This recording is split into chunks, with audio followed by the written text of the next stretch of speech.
I don't know, guys, I'm sorry. I had a lot of caffeine. Welcome back to another episode of ECU. That's Every Car Update. If you're new here, I'm Ron Mraz, and I've been covering the news for the last quarter of a year. I will be explaining to you everything that you've missed, and that includes new cars, events, racing, all the drama that goes with racing, especially. Maybe not all of it, but it's been pretty involved. And then some actual real news stories, along with my prediction of the future and where the new car market might be going. I don't claim to be an expert of any kind in terms of market predictions. I'm not saying anything like that. I just want to share what I found. It's really easy to get kind of bogged down with a lot of boring cars. I don't know how else to say it, guys. There's a lot of EVs.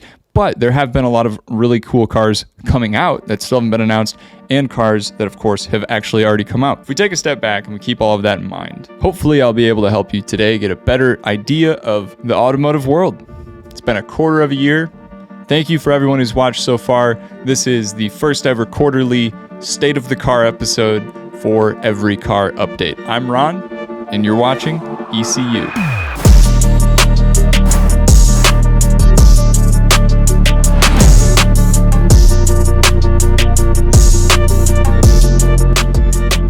So the hat's off, which means, I'm about to get serious. So we're going to start things out with the C8ZR1. Now, essentially, the C8ZR1, the idea has been kicked around here or there in terms of what the public thinks is happening. There was talks about a Zora, which might be an even crazier version than what we currently are thinking the C8ZR1 is going to be, which outlooks and predictions and what people think after hearing it is all pointing at a twin-turbo V8. The next notable car that has come out and properly released, I will say, is the Mustang GTD, which is a really cool idea. Basically, having a GT3 race car, but it's a Mustang, is a great thing to have. The only thing being not so great is the price and the availability and the rest of that goes along with Ford and their new super ultra exclusive cars, whatever they want to call it. That's just a part of the process.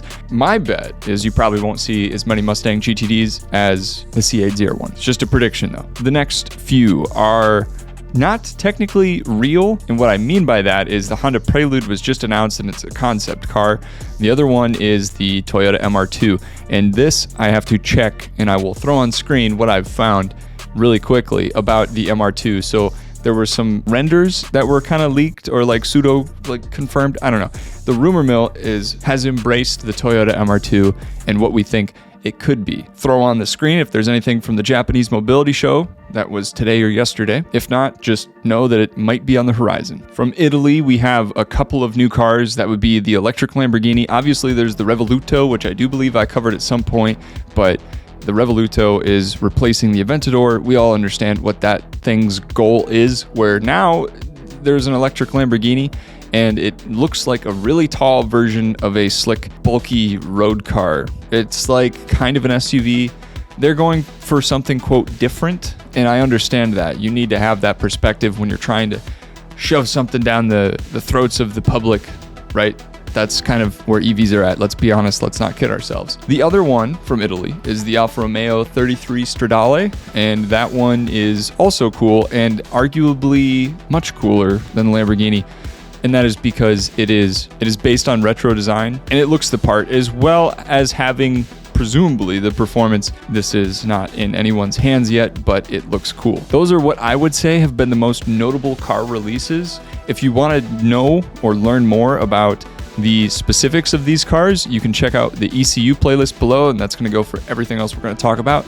But as for the category of new cars, that's what we're dealing with in the last 3 months of keeping up with the news. Okay, so you might be saying we've covered the new cars. What else is there that's such a big deal in the last 3 months? Well, there's some motor racing or motorsport racing news, whatever it's called, that I thought was worth talking about in the last 3 months. And that would include series like F1, the World Endurance Championship, and IMSA, as well as a little bit of IndyCar. What you might have missed if you haven't paid attention to either one of those, I'll just go through it quickly because there's a lot of stuff you can find online, a lot of great highlights, and I just want to talk about it. I love racing. So let's start with F1. When I first started recording ECU, the first episode had Daniel Ricciardo coming back in, replacing, I believe, Nick DeVries. Since then, he had some good races or some mediocre races. I didn't really pay attention to Daniel Ricciardo when he came back. Sorry, everyone. He segues into another aspect of F1, and that would be Liam Lawson. Now, Daniel Ricciardo broke his wrist, and he was out for quite a while. Liam Lawson came in and was his stand-in. He did fairly well. He got points, and he had never been in a Grand Prix, so that was cool to see, and more competition is always better. I don't care what we're talking about, more competition is great. In terms of drivers in F1, we also have had rumors about Checo or Sergio Perez and where he might be ending up depending on his performance at the last little bit of the F1 season. I don't really know how strong those feel, because the message that we're getting from F1 media and the news there is different than the rumor mill and what we're seeing online. So just keep that in mind. The last driver is, of course, Logan, and where he might end up, Logan Sargent, although he did score points. Granted, there's a little bit of a ladder movement, like moving up because people move down. That happens in races, so I don't know. That's just a little bit of context for why people are wondering if he will stay there or if he will leave. If I had to bet on anything, I would say that the American is staying in F1. So that's my bet. In more racing news, IMSA and the manufacturer all the championships for the North American Racing Series is over, and it was decided in a really interesting race. I covered that really briefly this last week. You can check that out if you didn't see how that race goes, and then you can go and watch the highlights. That was a great racing series, and a part of IMSA and the World Endurance Championship is these LMDH or LMDHV cars, whichever it is, the manufacturer prototype endurance cars, whatever you want to call them. They're really cool, and there have been a lot of new entries. IMSA, or the World Endurance Championship, that would include Aston Martin and Lamborghini. BMW, I believe, was in only one of the series. I'm not sure which, but they should be in both, which means, if I'm correct, and correct me if I'm wrong in the comments, by all means, write a paragraph, help us out. It should be really good racing. There's a lot of variation in this class of car, and so yeah, it should be exciting come 2024. The 24 Hours of Le Mans. Okay, I have to mention that. I made a whole entire video on Garage 56 and the Camaro. You can check that out as well. Arguably, we went in there with the Camaro and embarrassed all of the Europeans. Sorry, my UK viewers and the rest of you. I don't know what to say. The Camaro was cool. That's a little bit of racing news for you and what you might have missed in the whole entire world of racing in the last quarter of a year. I can't believe it's already been a quarter of a year, but it has. So, all right, now that we have the racing news out of the way, it's time to talk about actual news. So in terms of actual news and what people are saying online that relates to cars and motorsport, there was one big story that really kind of stood out in terms of automotive news, and that would be that there's a lot of manufacturers that are just kind of spying on you, and you might have agreed to this. You might have. Or you might not have. You might not even remember if you did. But effectively, there's a decent amount of companies with privacy policies that have terms of agreement, or just a statement within the policy, I should say, where essentially they know what you're doing in your car.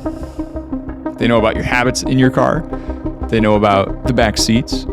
I'm just saying, watch this video. Check out this episode of ECU where I cover this. It's kind of a crazy story, and it got a little bit of coverage, but no one really looked at it or thought about it hard, and maybe you missed it. And then, of course, to get a little more serious, maybe not serious, BMW ended their heated seat subscription model. Okay, that's good news. Some other news that, I'll be honest, I'm not an expert, but I did cover it once, so I'll just mention it. But the UAW strikes and all that stuff going on is happening as well. But I don't think you need me to tell you about that. It is a part of the automotive world and arguably has affected some car production, maybe. The Camaro is done. Okay, they're not coming out with the 2024 model year, and the Corvette has gone up every single model by $2,000. I'm not sure necessarily how they impact everything. I just figured I'd throw that in there because that's a development within the last 3 months. So I think that's it for the actual, today on nightly news or whatever. That's a brief synopsis of the last 3 months in automotive and motorsport news. Okay, so what are my thoughts? Are there any trends? Have I noticed anything that you might have not noticed? I'll let you know. So this is kind of speculation time. By speculation time, what I mean by that is there are all these things happening, and this is a quarter of a year's worth of information. I'm only going to focus on new cars and the trends there and some ideas or thoughts, because racing, there's so much strategy involved and actual news, so many parts that really someone like me, I don't think I can piece anything together unless I spend a lot of time on it, which is not what I'm doing.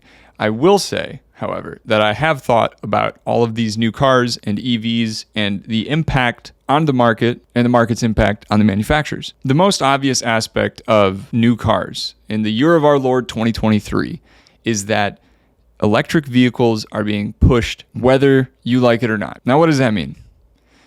Well, even in racing series, so this does tie in, there is an idea of becoming neutral in terms of carbon, I believe, by 2030, or emissions, whichever it is.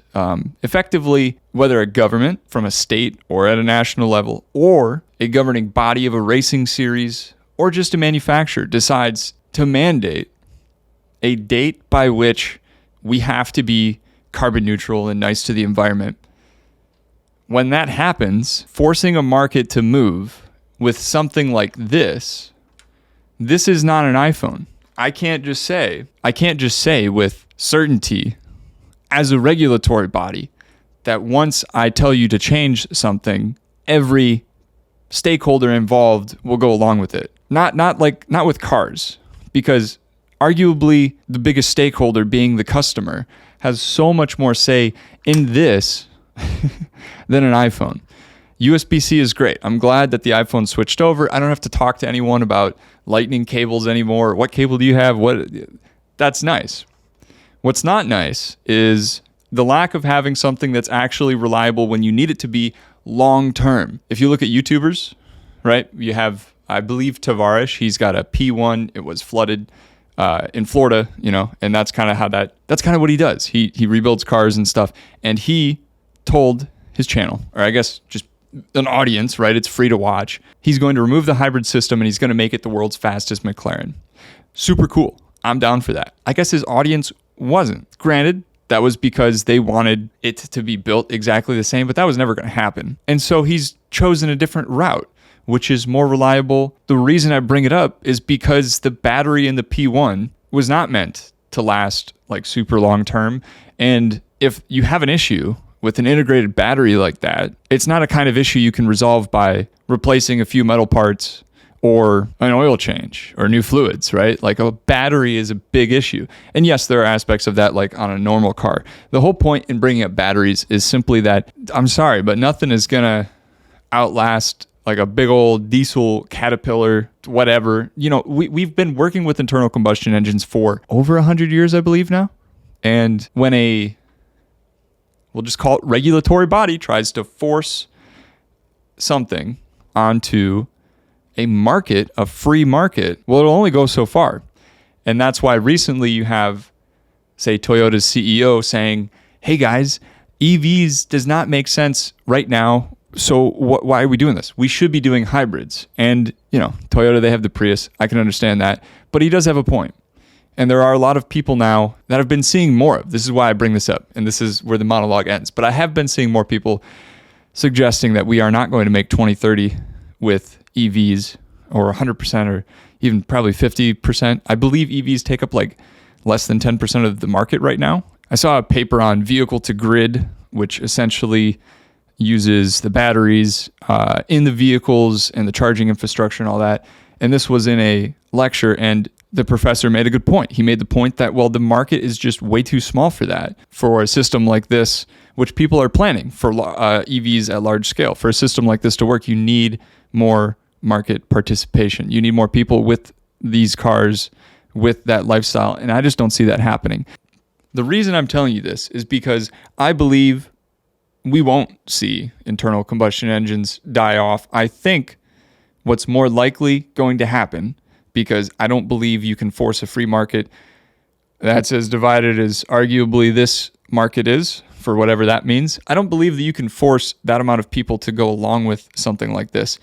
Meaning, hybrids are probably, like the Toyota CEO said, going to be the next big thing.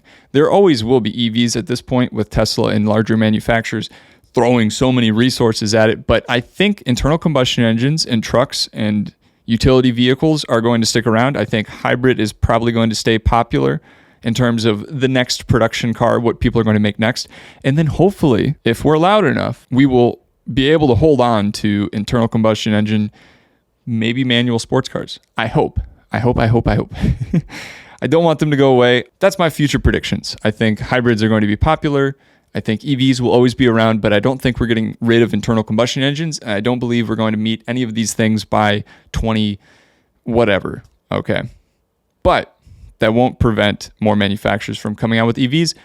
However, we are still seeing internal combustion engines. So that is what I think of the last quarter of a year presenting the automotive and racing news. I'm excited to do another quarter of a year and hopefully even more. So that's been the first ever quarterly episode of ECU. If you've watched this far, I appreciate you. Thank you for sticking around. It's been fun. Anyways, I'm running out of time on my camera.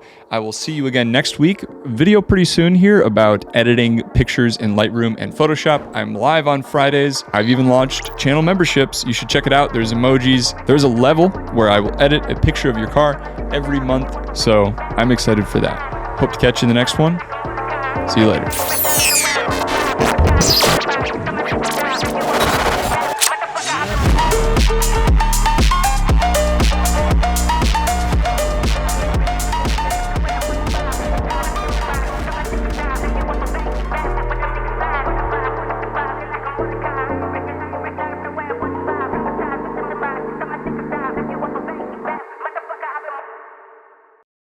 Say hi to the camera.